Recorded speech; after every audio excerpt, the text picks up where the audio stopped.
Hey, what's up, everybody? Welcome to Comic Book Club. I'm Alex. I'm Pete. And Justin is obviously still dead. For those of you who have written in and be like, maybe Justin actually is dead. Come on, if he was dead, we'd joke about it, right? Right, yeah, we really joke about it.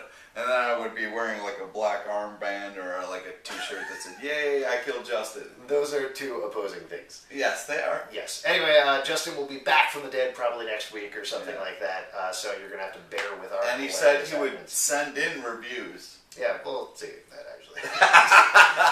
But in the meantime, we have 3 reviews for you guys today. We're going to talk about Dark Avengers number 2, The Great Unknown number 1, and Robin 183 last issue there. So let's get right into it, talking about Dark Avengers number 2. Oh, and for those of you who are wondering, today we're drinking Harpoon Winter Warmer, which Pete hates and I love. I don't want to hate it, it's just a little too complex for a beer. Yeah.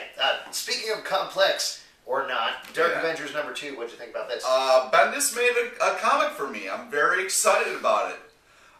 Spoiler, people's heads get ripped off. I found that very enjoyable. This is awesome. This is really just fun stuff. The bad guys are taking over. And it was kind of like a weird moment when they were like, we got a distress call. What are the bad guys? Should we still answer it? And I'm surprised that they did. I'm actually surprised. There's a lot of very cool fanboy moments in here. Yes. This feels like, more than anything, the heir to Mighty Avengers, to me. I've had 2 conflicting things that are going on when I read this issue. One, there's a lot of cool fanboy moments, like ripping off of heads and cool villain stuff and funny dialogue, really good Bendis dialogue throughout the issue.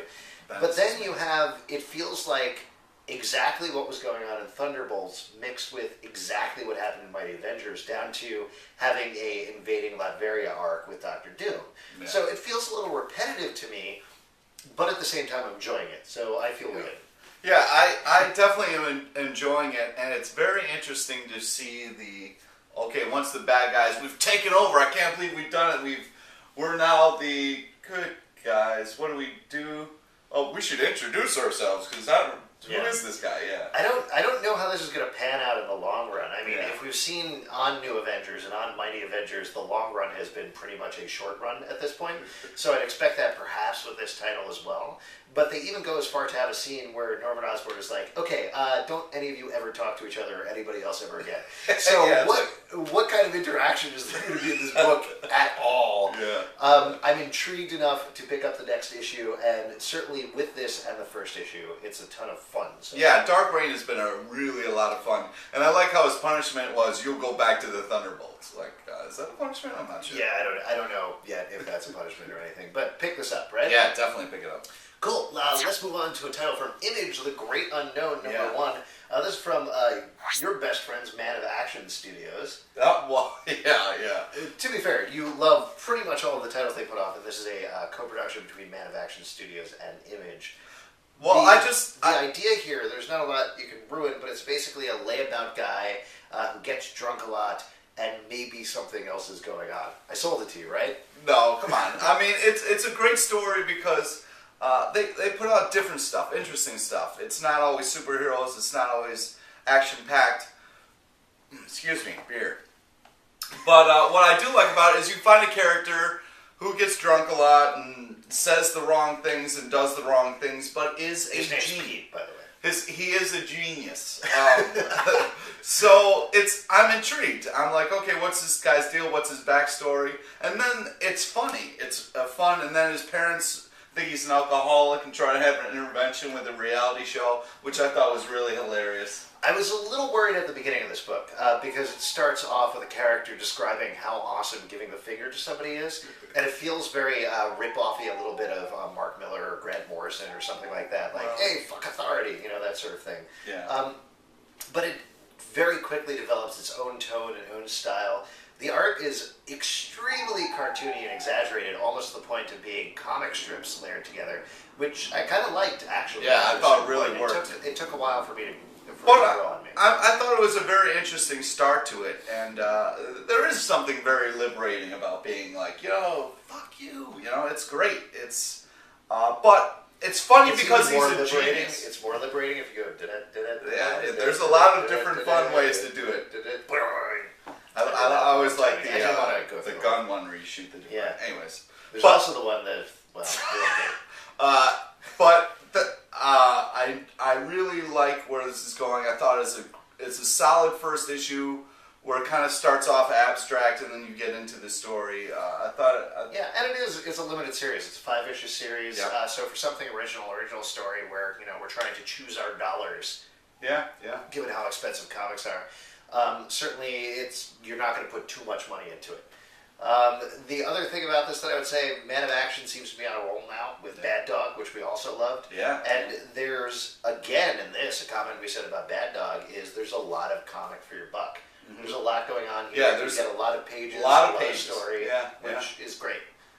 Yeah, definitely. Check it out. Cool. All right, let's move on. Last but not least, we're going to talk about Robin number 183, which is the last issue of this series. I haven't really been a big fan of the series. I've occasionally picked it up when there's crossovers and whatnot. What about you? I definitely have not been a big fan of the series, but I tell you what, really solid last issue. Agreed. I almost wish it was more like this because it would be on my pull list because this really does a great job of setting up Robin to maybe take over, for Batman, or at least fill in for a while. I would say, who knows what's going to happen with the Batman titles at this point? Possibly even DC doesn't know. Yeah. But, Robin's going to be back as a title. I think it's changing into Red Robin or something like that. But this, Birds of Prey and Nightwing all had to end pretty much prematurely, I think.